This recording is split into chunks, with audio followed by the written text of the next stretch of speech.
The Mask of Shame. In the heart of the bustling Nigerian village of Umuaka, there lived a man named Obiora. Tall and strong, with broad shoulders and a proud demeanor, he was admired by many for his wealth and influence. To the villagers, Obiora seemed to have it all: a beautiful wife, a bountiful farm, and a large house that sat on the edge of the village, where the land met the thick, mysterious forest.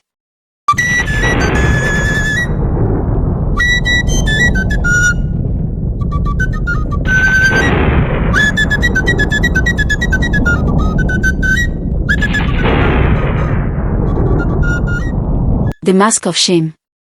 In the heart of the bustling Nigerian village of Umuaka, there lived a man named Obiora.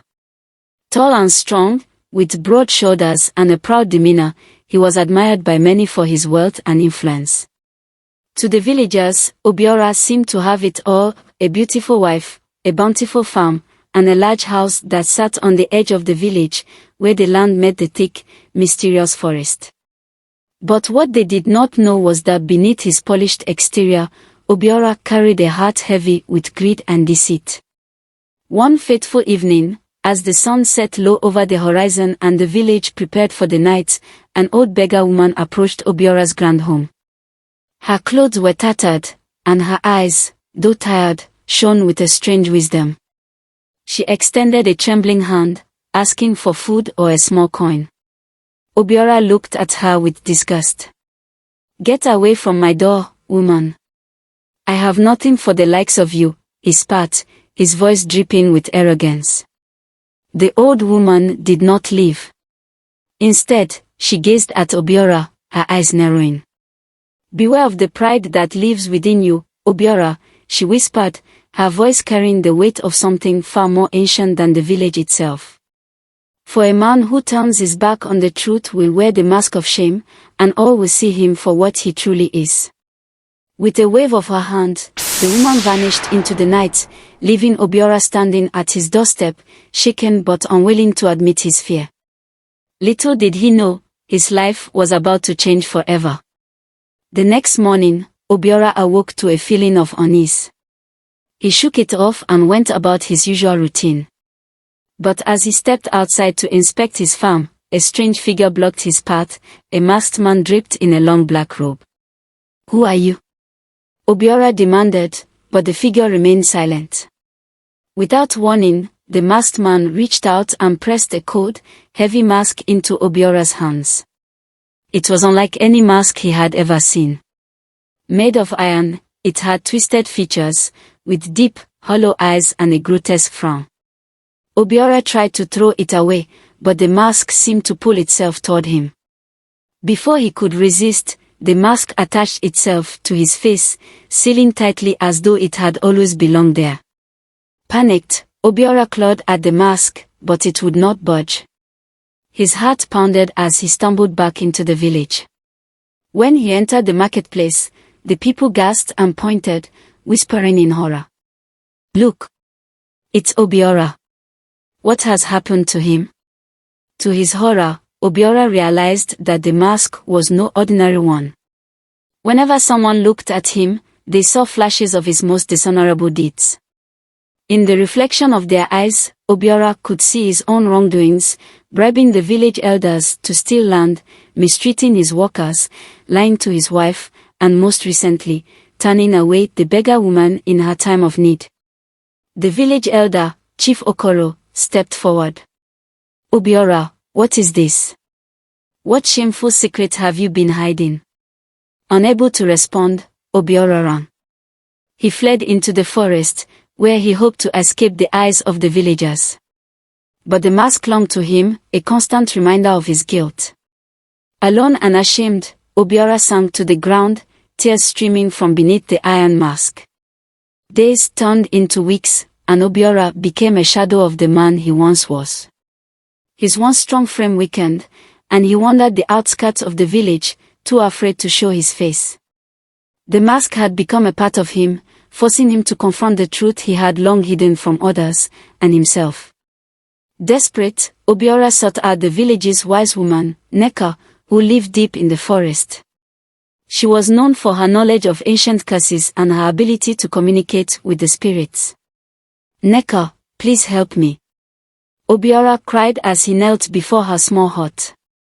Nneka, her eyes calm and knowing, looked at him for a long time before speaking. The mask you wear is the mask of shame, Obiora. It reveals the truth that you have hidden for far too long. Only by facing your wrongs and making amends can you be freed from its grip. But how? Obiora asked, his voice trembling. I don't know where to start. You must right the wrongs you have done, Nneka replied. The mask will guide you. For each dishonorable act you correct, the mask will loosen. Only when you have redeemed yourself will it fall from your face.